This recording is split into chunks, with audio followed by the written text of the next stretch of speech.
Hey there! So today we'll take a look at one of the most funded mechanical keyboard on Kickstarter. That is the Keychron K2. And what makes this keyboard so special is the layout, the fact that it's super well supported both on Windows and Mac, and that it's offered at a reasonable price given all the features that you get. So let's check it out! So this keyboard comes in a stealth box. I really like the look. In it you get the keyboard protected by foam padding, as well as a USB cable, a keycaps puller, and additional keycaps. The USB cable is Type-C, so that's great, and the keycaps are meant to replace the dedicated Mac controls that are pre-installed if you plan on using it on Windows. Taking a look at the unit itself, it looks fairly nice. It features a clean and simple black plastic case, and you can also get it with an aluminum case for around $10 more, and without RGB LEDs for $10 less.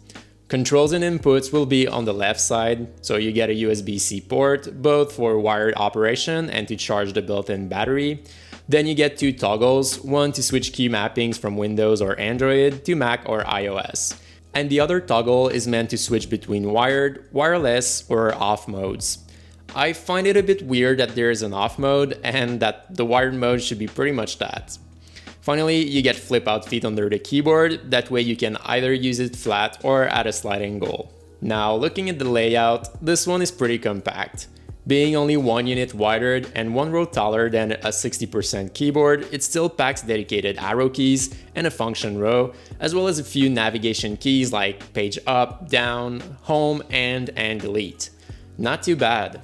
It mostly follows the NC-standard. The main differences will be the slightly narrower right shift key and the right bottom modifiers that are 1 unit wide instead of the 1.25 typical width. The navigation keys might also not match the standard profile they would normally have. So if I were to replace these keycaps, I'd go with a set that has additional keys for the non-standard variations, but I would also look for keycaps with the same profile on each row. Another option would be to use blank keys, so you can have the proper profile for each row on those navigation keys. Now to the keycaps, these aren't the greatest. I mean, I think they look great, the font is clean and the legends let light shine through. The theme is also pretty nice.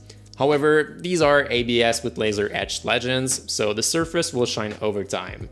They will show fingerprints more easily, and the legends will probably wear off too. Finally, they're not particularly thick either, at least the finish is smooth and not matte, and that's great as the latter can feel like a chalkboard sometimes. So overall, these are not the highest quality keycaps out there, but given how feature-packed this keyboard is for the price, I think it's fine. And you can at least replace them later on if you want something better. All the versions of this keyboard are offered with Gateron switches, and I'm glad they didn't cheap out on that. My unit came with brown switches, and they feel great. And they have clear housings to let line shine through. Then this keyboard has cherry style stabilizers. They also come pre-lubricated, which helps a bit. They're far from the best I've tried, as they wobble quite a bit, but keys go down straight and they don't stick, which leads to an overall nice feel, especially considering the price.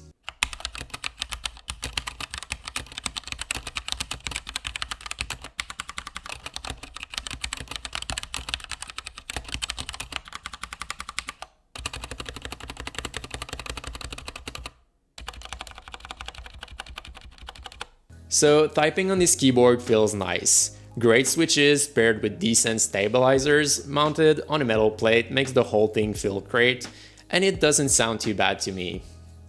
This is also true while using the keyboard wirelessly. I've tried it briefly on my MacBook and mostly on my Windows PC, and in both cases, the latency was low enough to not be an issue for typing and general productivity work.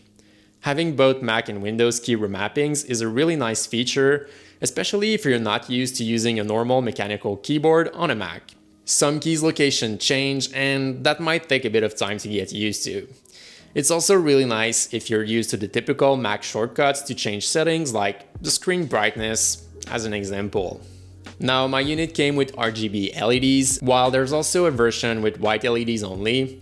And the keyboard comes with a bunch of light presets, and you can switch between them using the light bulb key.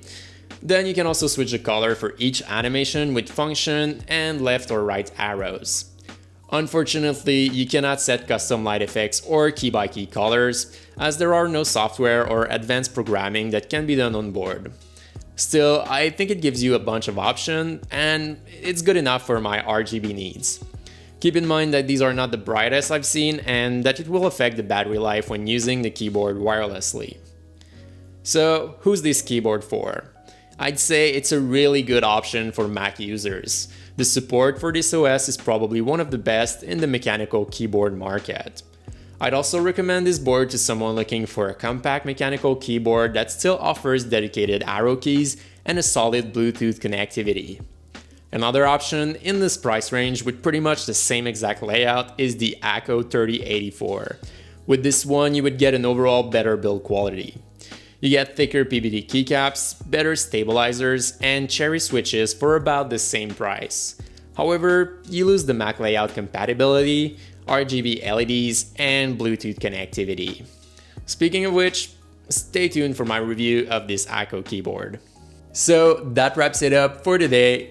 A really nice keyboard, quite different than what I look at usually. I feel like they invested in the right places with this one, and I'm quite surprised of all the features that you get considering the price. So thank you for watching, make sure you leave a like if you did, and if you didn't, just let me know why down below.